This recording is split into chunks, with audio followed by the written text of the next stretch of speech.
dalal Moustapha Sy xam-xamam màcc ci wàllum entrepreneuriat ñoom ñaar daanu waxtaan ana yan fànn wala yan yoon nga war a jaar ngir mën a xam li nga xam ni moom moo jëm ci wàllum entrepreneuriat naka ngay amee idée yi daal di koy taxawal ak fan nga war a dooree ngir rek mën a am réussite bu am solo ci wàllum entrepreneuriat kon nag mbokk yi bu leen ko wutee mercredi bii Sylvie Khady Faye di dalal Moustapha Sy xam-xamam màcc ci wàllum entrepreneuriat ñett jàpp ñeenti waxtu fii ci rajo Rewmi FM.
bonsoir salaamaaleykum mbokku auditeurs et auditrices Rewmi FM dal leen jàmm ci seen émission espace jeune jotaay ndaw ñi la fii ci Rewmi FM lay amee mercredi bu jot 15h jàpp 6h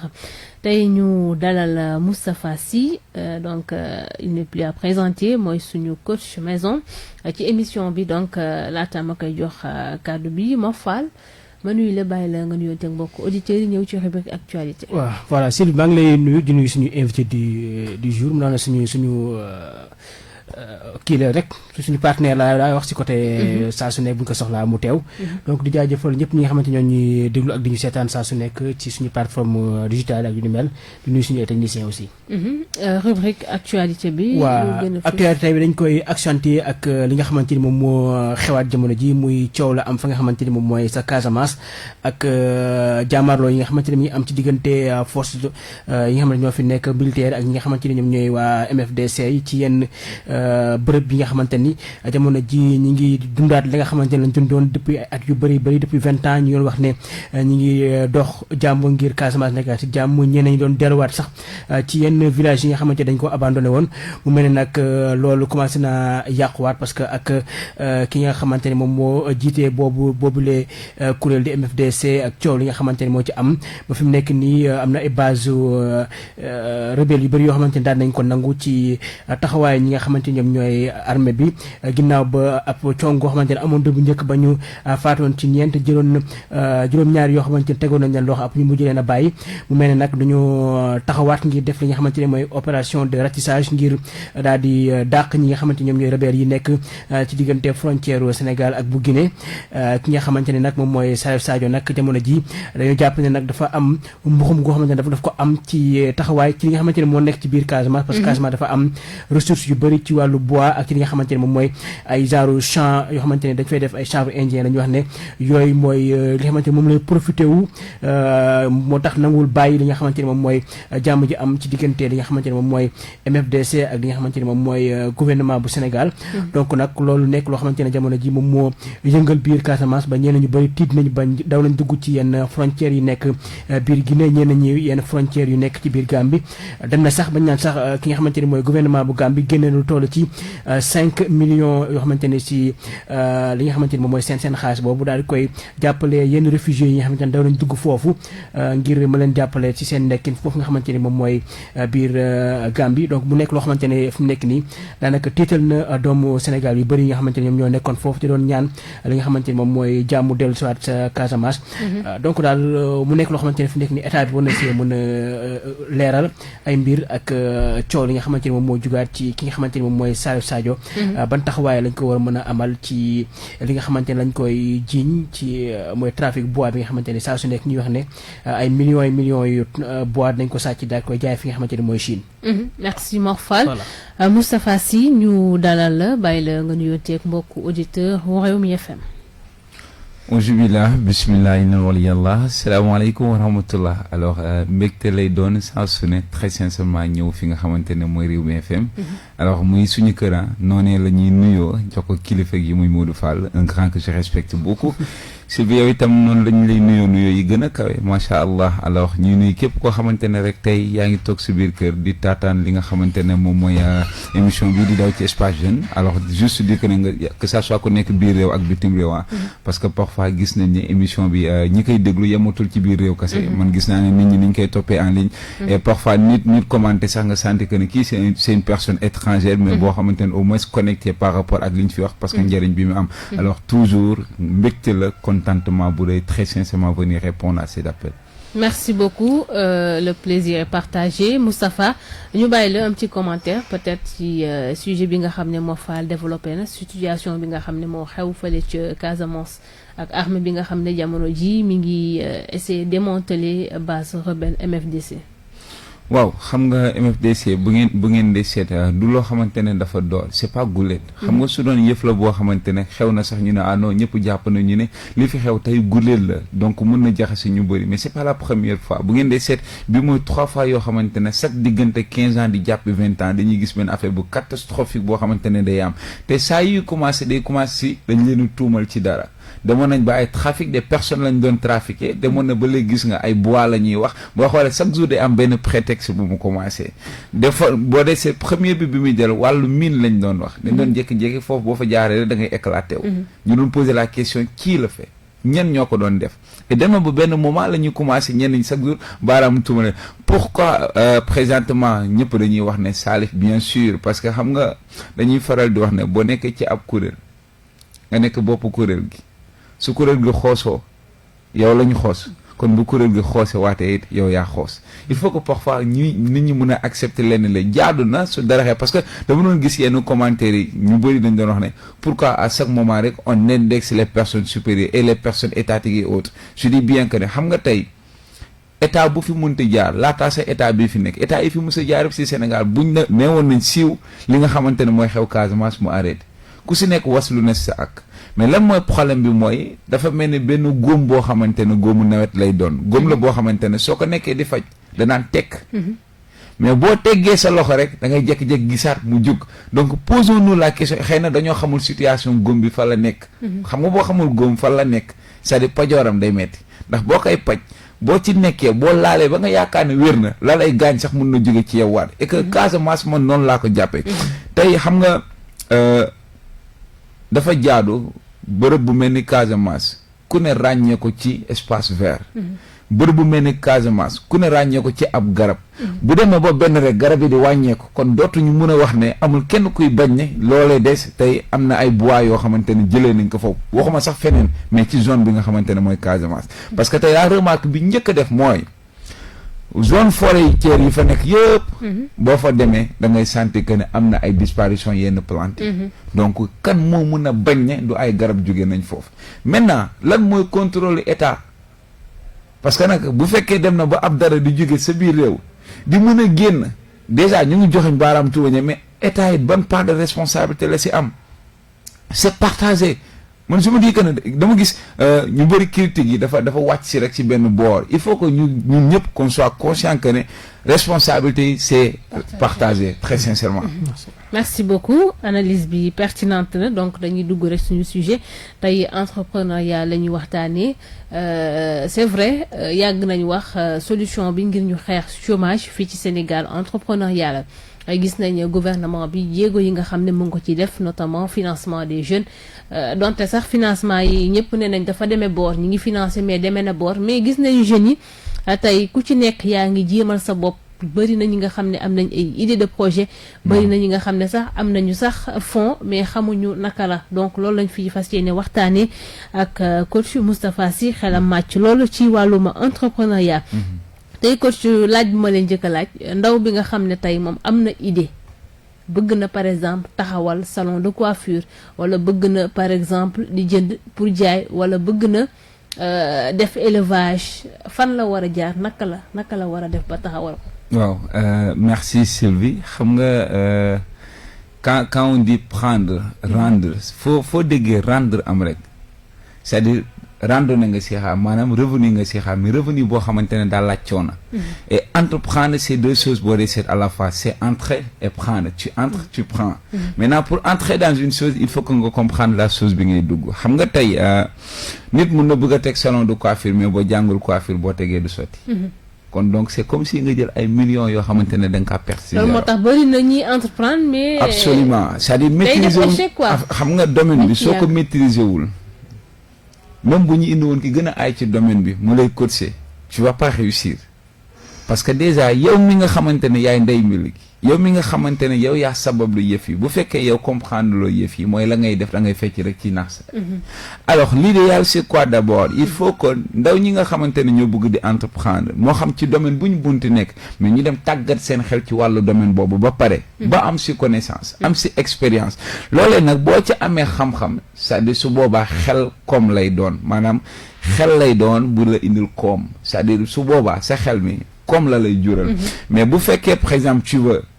prip nga ne xaaral ma jëli ji sama xaalis wala nañ ma jox temps ma bëgg a dugg si benn secteur boo xamante ne tu ne le maîtrises pas da ngaa gis rek nit ñi di si am xaalis noonu da ngay nax sa bopp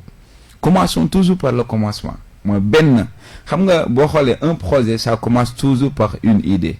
mooy l'ensemble des idées nag c'est ça qui constitue le projet maanaam par exemple tey su fekkee man dama bëgg a jaay xar dama bëgg kon ce qui veut dire que ne ñëpp xam nañu ci élevage laay dem mais élevage dafa am ay secteur da ngay dem gëstu ji ci aliment bétail yi xool ngooñ lu muy jar xool li xar bi di lekk yëpp lu muy jar ba pare xool xar yi lan lañ koy jëndee ak lan lañ koy jaayee ci ban poids ci ban masse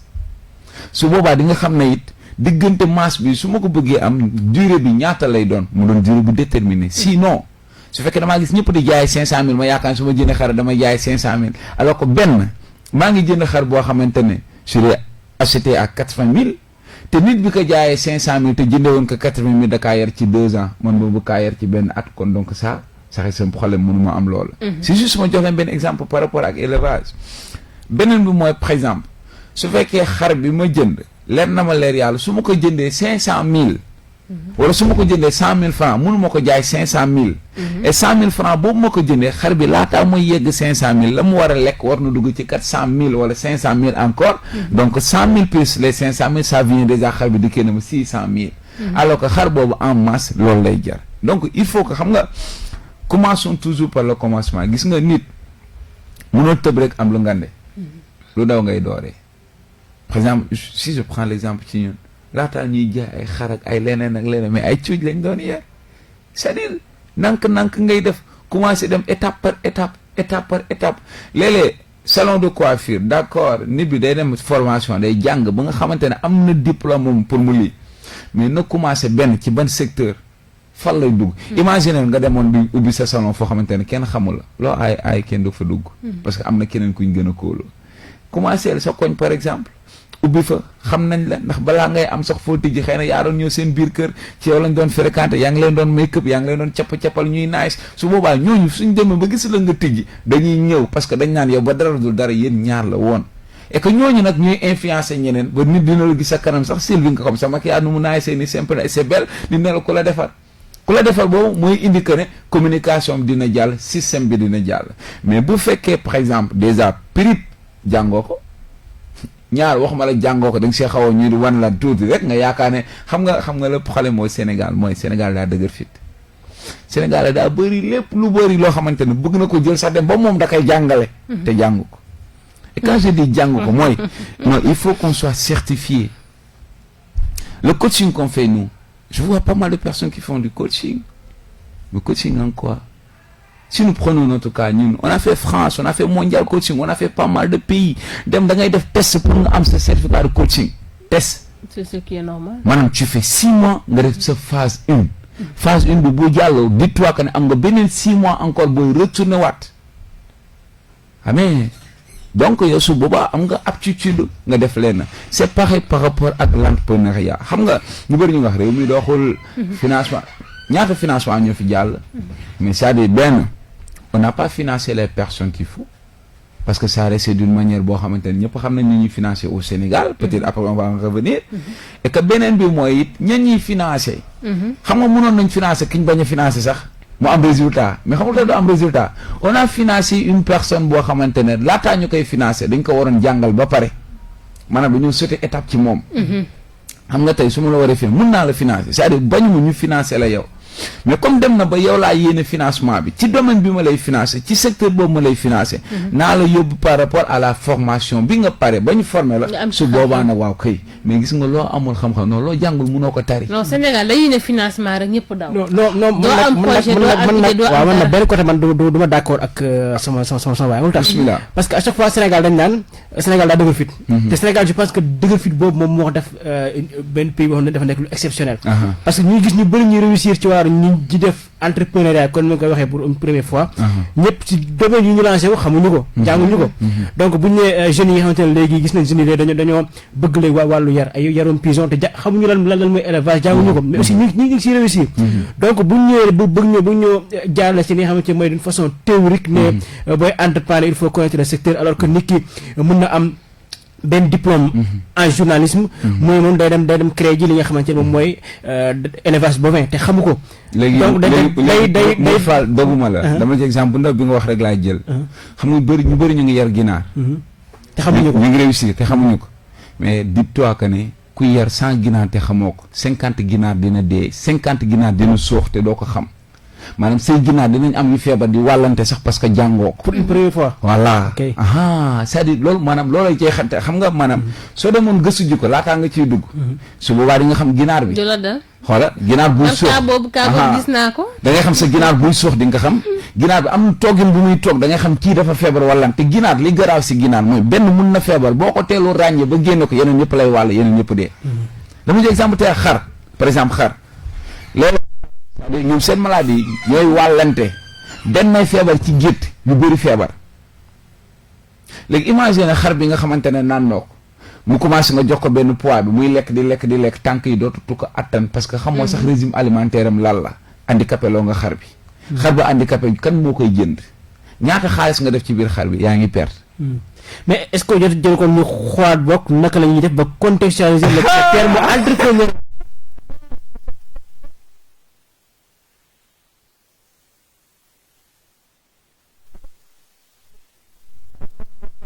ut sama 5 ginaar yar mu dox ma dem utaat benn 15 ginaar dox mu yar mu kii donc daa dem benn instant man du ma bàyyi xel naan ndax du ma jàng ji ndax ginaar bu feebaree man li ma siy lijjanti moom mooy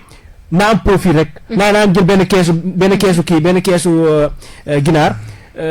ñëw mu am 100 ma yow yar même sa fekkee sax 75 mu si génn kooku du jéem a chercher à comprendre lan la mën def ba 100 yëpp xam nga loolu waru woon nekk laaj bi lan laa bëggoon na nekk laaj bi mooy que ne man parfois boo dee seet samay étudiants xam nañ loolu ci man mooy ñun suñu pédagogie moo xaw a des tuuti boo nee jàng rek def formation ñëpp dañuy xalaat ne su ma jàngu rek su ma demee damay am problème alors que baat bi nit bi dégg jarul sax nit ki nga koy bindal parce que baat wax ak tontu la laaj ak tontu la loolee même boo bindul à travers les images on peut expliquer n'est-ce pas d'accord nga ne su ma génnoon image wane na xar bi lii la war a lekk lii la war a en image même yow boo jàngul di nga ko comprendre benn mais c'est-à-dire ñun suñu teewul moo xaw a am problème mooy tout est écrit et tout se lit. Mais ça s'explique peu. xam dégg nga. ñu comprendre ñu baax kay. Voilà, tout est écrit, tout se lit, mais ça s'explique peu. Et gis nga nit bi bu fekkee moom maanaam soo ko bindalee nii rek mu xool expliquer woo ko tajaloo ko yax bi. mooy c'est-à-dire dafa am forme ak fond mais forme bi comprendre na ko mais fond bi la dul comprendre. Et fond bi nag ça vient après parce que fond bi mooy déterminer les résultats. Maintenant su demee nag ba dugg ci application fond bi mooy doon problème am ce qui fait que résultat fond bi mooy day am problème. moo tax sax may ne est-ce que dëgg nag ñu changer le mot entrepreneur dëkk bu nekk ñu xool.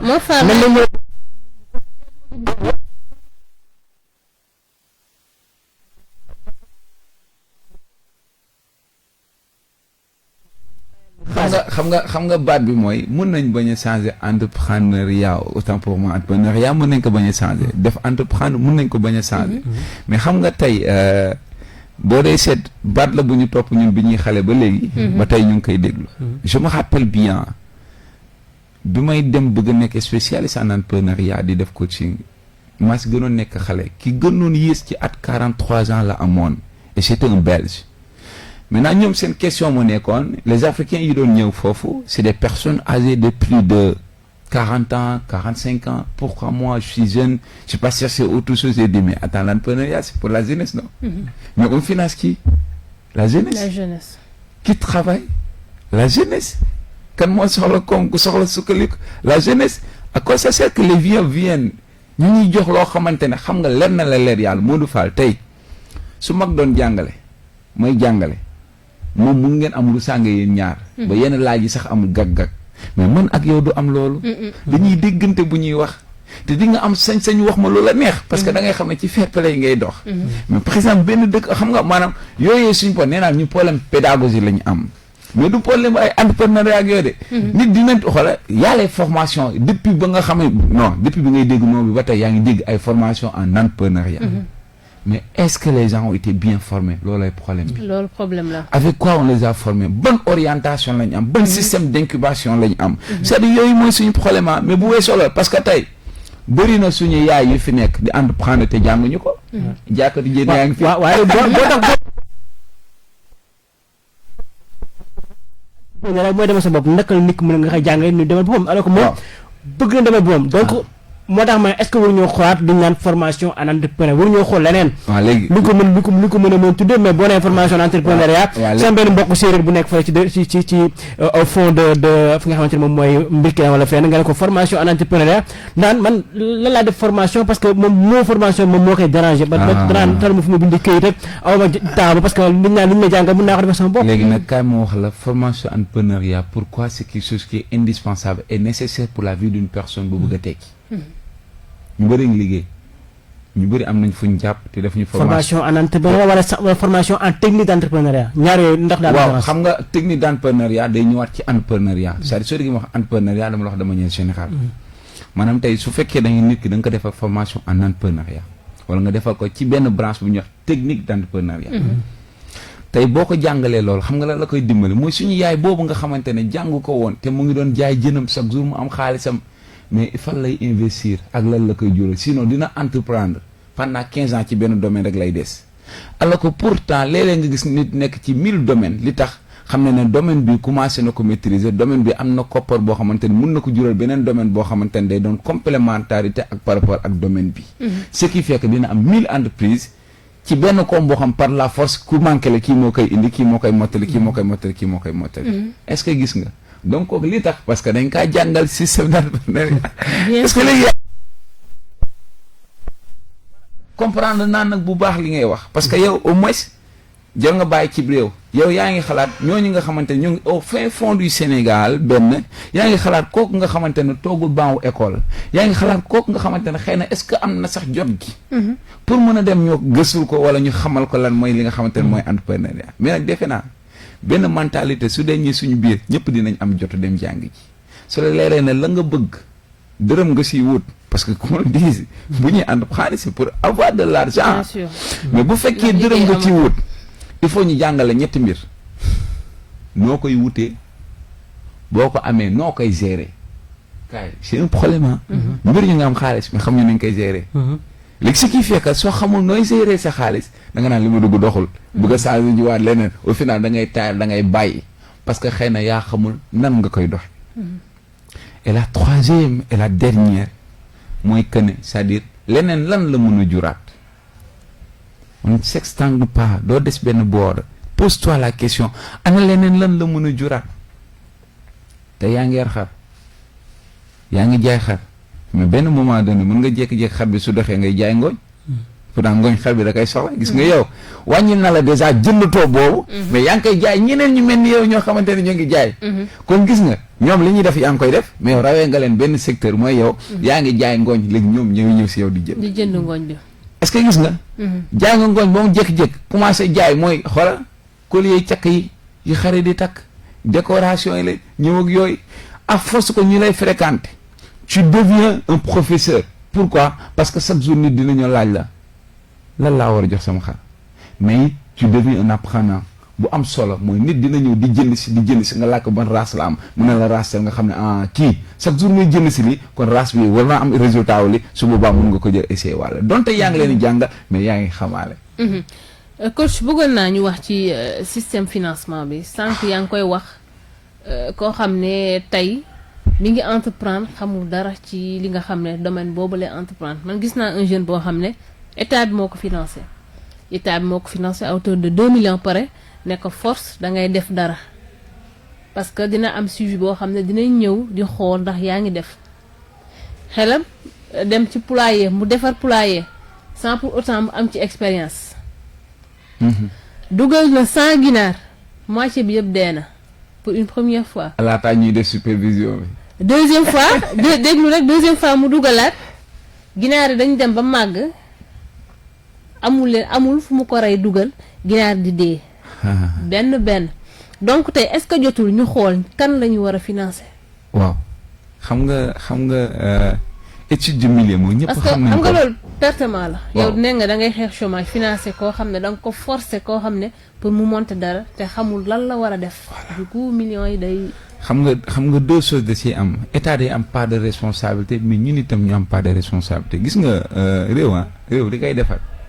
c'est un comportement d'abord gis nga bët du yenu mais xam na lu bopp attan Modou Fall mii moom leen na ko leer yàlla tey heure bii nii à l'instant T où je parle su amoon empêchement boo xamante ni moo gën a lii tey du ñëw si émission bi parce que moom en âme conscience xam na ne la mu nar a xew wala la mu nar a bàyyi non loolu daf ko gënal tey mu ñëw teew c'est-à-dire gis nga il faut que nit bi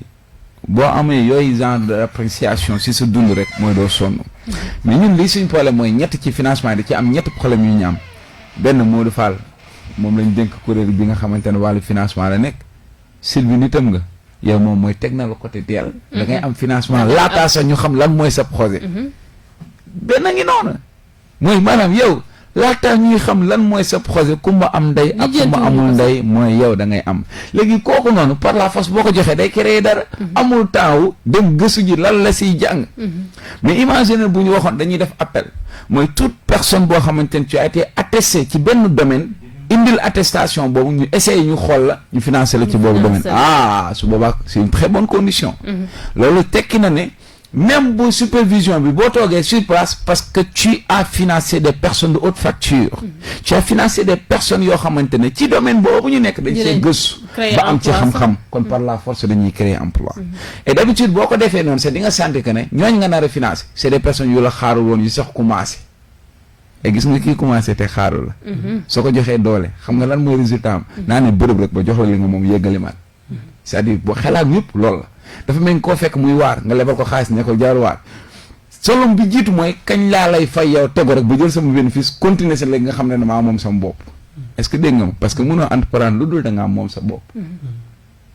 autonome il faut que tu sois autonome léegi nag beneen bi nga xamante ne problème la ci wàllu financement et que parfois on ne le touche pas ça waay gis nga nit bi ngay financer gis nga les projets là il faut qu'on commence par des micro-projets pas des macro-projets on peut pas financer une telle chose et que yow mi am micro-projet bu ñuy financer imagine ñu xool ban zone nga nekk est-ce que zone boobu projet bi nga foo war a jox xel nangu na ko wala xel nangu mais on ne cherche même pas à savoir les zones c'est-à-dire la personne fan nga bëgg bon on te finance xam nga tey tout le monde sait que ne tey Sénégal par exemple ñu ñëwoon Dakar ñu ne kaa leen financé am ñoo xamante ne bind nañ dañuy yar ginaar am ñu dëkkee côté amoo siis bi foo xamante ne day sedd c'est-à-dire day sedd bu ñu nekkee période seddaay ñoom ñu bëgg a dugal ginaar yooyu leer na la leer yàlla ñi siy mucc dañ leen a compter. kon déjà période ba du période bi ñu leen war a financer loolu seen projet kon bu dee période boobu lañ ko indi woon comme période boobu projet boobu du projet bu ñu war a jël benn ngi noonu. ñaareel bi mooy boo leen financer leer na leer yàlla yaa ngi financer kuy perte boo financer kuy perte na te mu leen da ngay perte yow yaa njëkk a perte sa xaalis. yàgg na. est-ce que tey nga am la preuve sax man je me dis que est-ce que loolu taxul tey boo gisee tey ñuy wax entrepreneuriat ñëpp dañuy jaay. xam nga Sylvie doguma la mais li ñu war a wax du loolu xam nga la ñu war a wax depuis combien d'années ñu am benn secteur de financement buy jàll mais chaque jour supervision moo des on ne supervise pas il faut qu'on le dise man je yaa travaille avec def ay formation yu bëri di ko defal ay jeunes mais c'est-à-dire njeexantel bi topp bi ci war moo amul te nit nag soo ko joxee ab dërëmu réew da nga war a topp dërëmu réew boobu même bu dee 1 franc la et que beneen bi mooy bu ñu tegoon ay charte bi mooy dañ lay lebal xaalis bi teg si nag si ay consignes yu leer force di nga liggéey est-ce que dégg nga ma mais ñun ñëpp ñuy jële ji benn idée la njëkk am suñu xaalis la ana suñu non donc suñu xaalis su ma déggoo ba dafa mel ni kon dafa am problème ci ni ñuy financer parce que kii wax na ko parce que mënu maa concevoir nit ki ne dugal na projet ñu tëb rek financer ko alors que nit ki fournirul yenn yi nga xamante ne moom mooy question seconde dafa mel ne ñoo la andil étude de marché bi indi étude de terrain parce que booy implanté kii dinañu laaj fan nga koy implanté ñen ñooy say concurrent direct ñen ñooy say concurrent indirect affaire parce que je pense que journée boobu duñu bàyyi xel loolu day mel ne ku ci mel ne man Mor Fall mais dama bëgg yar ay ginaar ma dem fi nga xamante ne mooy Fuuta wala def ko fa xawma ñen ñooy samay client ban période laa war a mën a jaay ban période laa war a mën a jaay yëpp nit ki fournir ko def na rek je fais poulailler lan dama fi ak nga ñëw rek finance ko alors yooyu yëpp laaj ñu ko en question est-ce nekkul suñu système de kii moom moo baaxul ci ñi defee wala boobu ñu ngi koy jox pour ñu finance ñoom ñoo xamul lan mooy entrepreneuriat moo waral muy am yenn jaxase yi ci am ci biir Sylvie Mour Fall yaa na nga gudd fan. avec Sylvie aussi. affaire xam nga si financement yi passé dama am sama benn étudiant bu ma woo ne ma coach merci je dis ne pourquoi mënoo ma financé parce que dañoo def séminaire bi quelque temps après ñu financé ko je lui dis que ne xam nga lu tax financé wuñ la woon c'est-à-dire gis nga on n'écrit pas juste pour écrire un projet da ngay étudier projet bi xam li ngay def lan la soxla lan la laaj foo koy def. lan mooy njeexantal bi parfois même day laaj ba xam projet bi environnement bi nga nekk dinañ ci am. maanaam njeex parce que boobaa la ñuy sentir que ne voilà et que dina dem bu nekk un projet innovant un projet boo xamante ne boo ci paree keneen sax moo koy xoolaat. nan la koy defee c'est-à-dire yooyu mooy projet dafa war a influencer ci askan bi c'est pas des projets bu doon ay projet personnel kese kon kii yar ginaar jaruma yar ginaar na dem jëli ginaar bu paree mu lekk ko. c'est-à-dire ginnaaw bu ñu yor boo paree lay jël du si daj benn coono parce que xam nañ ne lan mooy coono li bi mais problème bi mooy gis nga Mour Fall wallahi dañu war a sonal suñu xel et que ça revient à ce que li mooy waxoon sànq nga bañoon ko di nga ko nangu gis nga bu fekkee jànguñu ko après maanaam non dafa am ay conséquences yu complexes yu néfastes yu tar yoo xamante ne soo ko jàngu rek ay porox ndol la yoo xamante ne mënu la si génn parce que c'est des pièges gis nga xaalis fu mu dugg wax naa la consigne numéro 1 moo waroon nekk xaalis bi dañ koy fayaat par la force gis nga Sénégal xamul neexal de xamante di on peut te donner 10 millions de francs pour que tu travailles à un délai bien déterminé chaque mois tu payes tant gis nga boo ko defoon nit sax mu respecté ko soo koy financé waat tu peux financer même plus de 10 millions de francs su boobaa da ngay gis nga ki la jox 10 000 mu jox la 10 millions yow nga teeku Modou Fall te mu leer na la nguur la déjà dafa am doole te da nga koy fay je te jure ça waaye doo si tal ngént di nga liggéey est-ce que dégg nga ma doo si tal ceeb bu neex di nga takk sa biir tuuti pour naka ngay sukkalikoo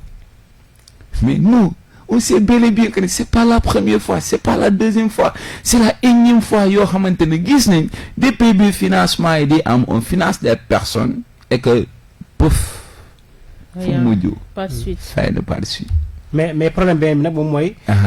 man mun naa am sama xaalis waaw man li may fournir xaw ma si dara fi may investir xaw ma ci lenn mais damay recruter des nit ñu liggéeyal ma. donc kooku aussi bu ñu nee kooku dama def formation entrepreneur parce que amul temps parce que moom dana am naa xaalis rek. créé naa sama entreprise ci tel kii ut naa indi ju ma liggéeyal. donc kooku aussi léegi ba tey moo xaala danger la mooy njëriñu tàggat sa bopp gis nga tey su ma la wutoon yow en tant que expert nga may liggéeyal te man gësuma ci domaine bi da nga may nax mooy samay revenu yow da nga si takk te du ma si xam dara. parce que je ne maîtrise pas le domaine. même nit bu lay liggéeyal domaine boobu mu lay liggéeyal gëstu si saa waay koppar bi si sa poche la jógee boo ko mooy moom dina ñëw di la wax ay mais on est en Afrique dina ñëw wax la des choses yoo xamante ne dara du ci dëgg. mais li ma problème le Sénégal quoi. muy problème benn mu wax na ko sànq. yan secteur la ñu gën di financer parce que ma gis naa ne tout ce qui est loo xam ne bokkul ak produit duñ ko financer service yi d'habitude duñ ko kii lu bëri boo ne man service laa yor je veux mettre en place benn plateforme léegi sa projet bu xasee ba feeñ sax nii lañ koy def parce que dañ naan du andi xaalis alors que. Mor Fall soo bëggee dégg-dëgg duñu xool sax foo bëgg a. parce que boo nee service rek pare nañ ko. xool xam nga produit Sénégal njaay ñënd rek la xam nga. Je te dis nag ñu ngi financé ñoo xamante ne service lañ nekk mais c'est-à-dire sous un autre nom on le sait au Sénégal comment ça marche man j'en suis conscient je sais bien ce que je dis maintenant pourquoi boo dee seet 80% ci financement yi day dem ci wàllu commerce parce que commerce naturellement c'est quelque chose boo xamante ne quand on te donne de l'argent subitement tu vas acheter quelque chose tu vends à une chose boo xamante ne si am bénéfice donc tu continues ce qui veut dire que ne kookoo gën a yomb pour mu fay la est-ce que xam nga banque pour mu lebal la benn xaalis day xool sa bilan. oui. Maintenant les activités génératrices de revenus yooyu noonu yow ngay def ñu xam ne lii généralement y a des revenus yooyu am. revenus yooyu nag ki lay lebal xaalis dina xam ne yow mi di nga yomb pour nga fay parce que si say bénéfice boo ma si jox di ma si jox bor bi dina wàññeeku dina toll foo xamante ne di nga ma fay te di nga continuer maanaam demal nga sa bopp après nag. ndax dama laa doole parce que l'idée l'objectif c'est quoi les financements c'est juste financer des jeunes comme taux de chômage bi dafa xawoon période ñu financer des jeunes pour que ñooñu ñuy financer na ñu am xëy ak gont est-ce que dégg nga ma c'était pas pour ñu financer des personnes ñu toog seen kër bu fi xaalis après continuer non mais c'était juste pour ñu financer des personnes yoo xamante ne ba en taux de chômage dañ koy wàññi réduction bi moo nekkoon objectif c'est-à-dire la base c'est ça mooy réduire taux de chômage bi mais nag économiquement ñun ñëpp ñu sukkaliku économiquement ku si nekk gis ci sa bopp. coach pour régler problème bi tey ndax jàng nga nu ñuy defee entrepreneuriat am nga idée am nga projet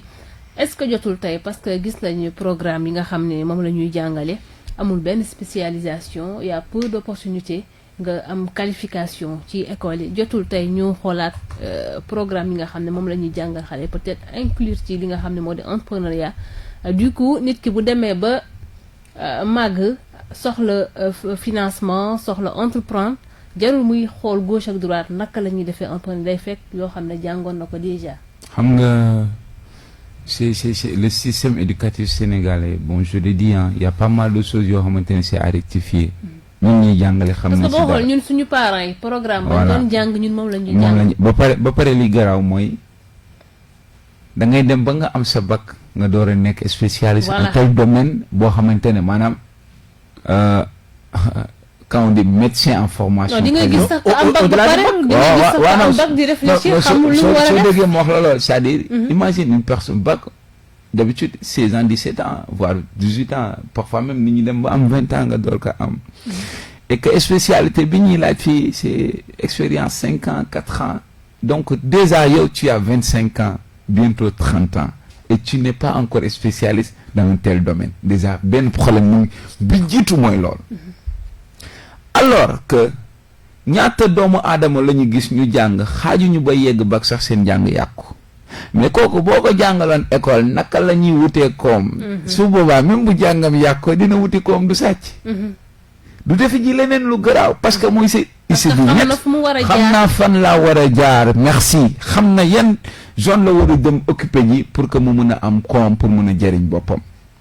déjà c'est un problème notre système éducatif ça reste toujours un problème et regarde moo faal depuis bi ngay xale ba léegi yaa ngi dégg ñëpp ñu ngi ngañ suñu système éducatif et rien n'a changé jusqu'à maintenant où je parle rien n'a changé ku fi toogoon rek ngañoon nga ko soo toogee tu ne changes rien Et pour eux, le système éducatif, c'est les personnes, les enseignants. Alors que les enseignants, c'est des composants du système, ils ne sont pas du système. Xam nga ñu bëri boo waxee système mooy bu ñu toogee neexal professeurs yi neexal étudiants alors que l'idéal c'est pas ça. C'est-à-dire notre agenda bi nga xamante ne moom la ñuy jàngee. saa waay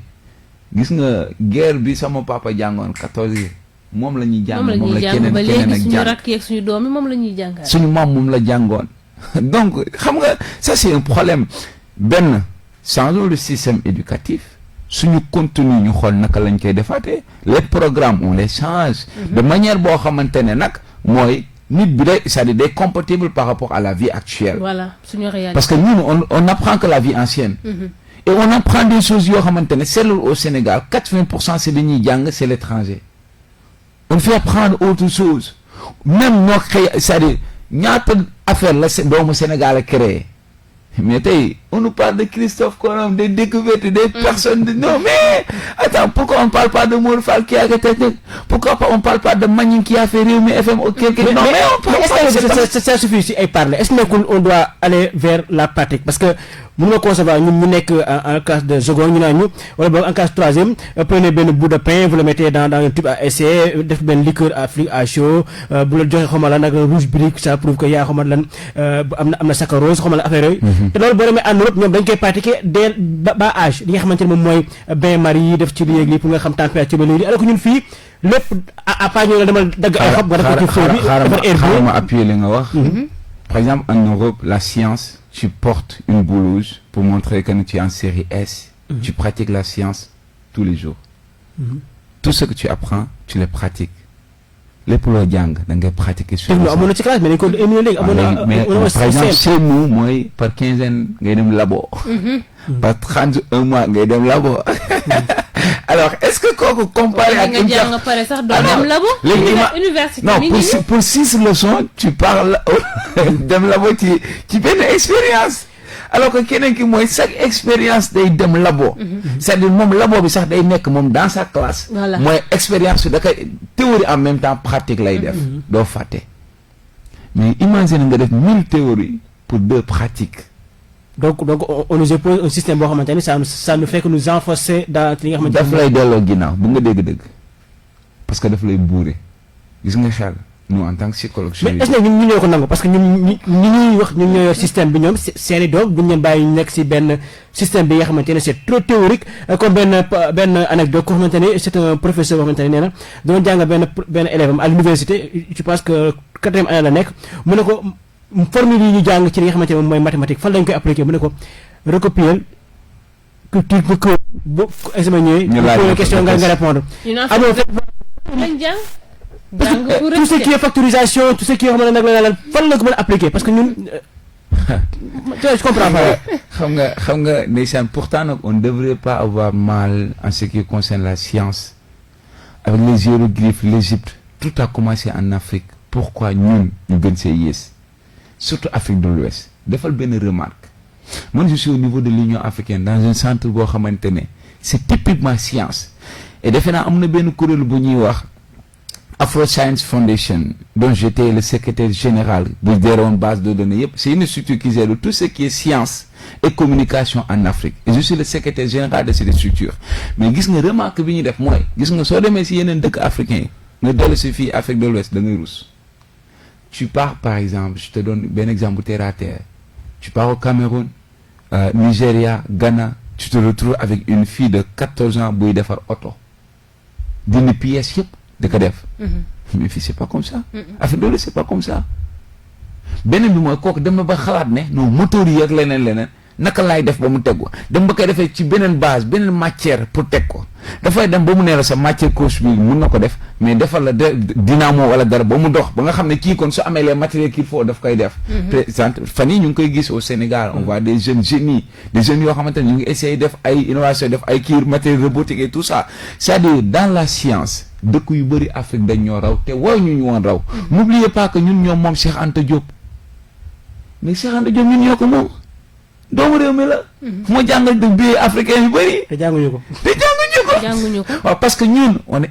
en fait nous ne sommes pas fiers de ce qui nous appartient c'est ça mooy ñun xam nga sénégalais mu am complexe benn wax naa la ko sax bi ma junj la ko yow boo demoon toog di wax tubaab bi ñëw toog di wax de préférence gars yi tubaab bi la ñuy gën a dégg yaakaar ne moo la fa xam-xam et pourtant tu articules bien tubaab bi ngay wax tubaab bi dégg ko doonte doomu tubaab la boo ko doon déglu grammaticalement tu vas sentir que ne ay faute rek lay def pourtant moom lañ gën a jox cër que yow donc complexe boobu la ñu am problème beneen bi mooy je le dis dañoo nekk ci réew moo xamante ne tant que jiitaluñu jigéen ñi pour ci yëpp ñu nekk devant je vous jure que ne lajj dañuy yomb xam nga ndax lan benn engagement bi jigéen am ak rôle bi muy joué si góor ba mu am détermination bu ko nit ñi xamoon dinañ poussé jigéen ñi nga xool y aura pas mal d'hommes yuy takkat seen ceinture pour nekkaat si waar bi parce que on va toujours se dire que ne góor a bañ jigéen jiite ko ce qui fait que ne résultat bu kee def il aimerait faire lu gën a rëy lool mais tant que ñun ñoo ngi si kaw na ci fauteuil bi rek la ñuy toog on se roule comme on veut et on va leur faire que non vous êtes il faut subir jusqu'à quand et maintenant ñun on va subir la vie aussi quand on impose les personnes à ce que ñu subir c'est parce que toi tu as subi la vie donc il faut que ñu am esprit de créativité et qu'on soit libre c'est-à-dire amul genre c'est pas masculin ou féminin amul genre lii sukkali réew amul sexe lii sukkali réew xam-xam la ci yuur la nekk bopp la ñëpp a ko am. mais est-ce que vous pensez que dina facile pour ñu changer mentalité sénégalais parce que ñu ci bëri ku ci mel ne Mor bu amee bagam plus daan waa mu ngi gis boppam si benn bureau takk cravate fii après dawal benn rente sur ñëw takk jabar ju rafet affaire yi xaatul ne man mi war naa mën liggéey sama bopp alors que moom dafa nekk employé ba keroog moom muy dee waru xaar ne man boobu mun naa nekk employeur donc la mentalité boobu est-ce que na yomb pour ñu dindi ko ci esprit sénégalais aussi pour ñu ne système bi foog ñu dugal dès classe seconde li nga xamante ne mooy entrepreneuriat pour ki nga xamante ni n'a pas réussi au bac moom mu ne bon je vais essayer de faire quelque chose loo xamante ni peut-être que sama yaay dana ma defal benn 5000 ci compte bi de côté bu su ma laajee ma mën a defal sama bopp est-ce que esprit boobu dina neex a dindi ci Sénégal. est-ce que xam nga lu tax muy nakari déjà ñuy jàngal boo nekkee xale ñoo njëkk a gëm loolu leen jàng leen de bu ngeen jàngal lu ngeen tekki. ah non te jàngal loolu ñu lu ñuy tekkiloo xam-xam dégg nga grammaire nga ñuy jàngal conjugaison si loolu kese nga ne ñu jàngal leen de bu ngeen jàngal du ngeen tekki alors que loolu lay téye si yow on te dit jàngal leen de bu ngeen jàngal du ngeen tekki ana lan moo la non mais attends déjà si ko xale loolu door ci moom tout le monde se dit que ne yow suba tey dem jàngi rey boppam parce que moom il se dit que ne su ma jàngi du ma tekki alors que xamul ne 20 ans la nar a perte ci benn système boo xamante ne xam nga pour lan la préparation initiative phase initiative lu tudd mais c'est même pas une préparation parce que ay guerre phare lan la ñu jëriñ si suñu ko dëkk aussi ñoom Sylvie ay guerre phare dañoo rey seen bopp naa guerre phare mooy guerre wala Chine donc lan la ñuy jëriñ fi nekk nii. en tout cas on aurait dû avoir assez de programme bi vraiment c'est quelque chose boo xam ne war nañ ko xoolaat bu baax a baax. C'est la fin donc Léon nee na émission bi jeex na suñu heure jeex na. mi ngi signalé boobu ba léegi. coach ñu bàyyi la rek peut-être nga joxe sa mot de la fin tàggatoo. alors di ñaanal Modou Fall di la ñaanal képp koo xamante ne yaa ngi ñu doon déglu voilà di wax ne yal na Sénégal jàmm am fi. yal na Sénégal jàmm am fi. yal na Sénégal jàmm am fi yal na yàlla ubbi xol yi mooy ñu xolu gëm gis nga doomu aadama soo amee xolu gëm képp lay nangul c'est-à-dire dinaa nangul Modou Fall dinaa nangul Sylvie mais su boobaa dinaa mën a nangul sama bopp. te gëm boobu mooy gëm sa bopp te pour nga gëm sa bopp di nga gëm doomu aadama yi te boo bokkee gëm sa bopp gëm doomu aadama yi dootoo weddi yàlla di nga gëm yàlla yaa na yàlla saxal gëm suñu biir yaa na yàlla saxal ñu ñuy jàppalante lu waaye am na ko jox moromam lu waaye xam na ko xamal moromam li ci des nag payum yàlla la yaa nañ yàlla sàmm aar ñu suñu waajur yaa na yàlla guddal seeni fan jox leen li nga xamante ne moom lañ sababi si ñun incha allah salaamaaleykum wa rahmatullah merci coach Mor Fall merci beaucoup donc li may wax rek moom mooy na président dégg ñu mel ne yow rek structure yi xamante ne ñu pour jeunes yi la pour ñu financer leen parce que bu ñu amee ñu mel ne yow réussite dina am foofu de passage may encourager un jeune bu nekk Wakhinane Nimzatt parce que tey pour entrepreneuriat bi moom lañ ko dénk mu tudd Ndiak donc Ndiak dama koy jox encouragement yu rëy di wax ne c'est ça parce que xeex bi loolu la woon kese que les jeunes nekk dans les instances de prise de décision ba pare jiite ci yenn endroit bi yàlla na yéen ba oyof si daje Seydina Mohamed sallallahu alayhi wa sallam merci beaucoup Moustapha Sy xelam màcc ci wàllum entrepreneuriat je pense que li ñu fi bëggoon développer yëpp jotuñu ko développer waaye yoon yamul ci benn merci Mor Fall merci Léon Paul Mendy mi féetewoon ci technique bi di gërëm Malick Faye mi nekkoon ci régie bi yore YouTube beeg Facebook bi di gërëm mboolem mbokk déglukat bu ñu doon bàyyi xel ñu leen dig daje mercredi bii di ñëw mbokk yi même heure même fréquence beneen thème ak beneen invité.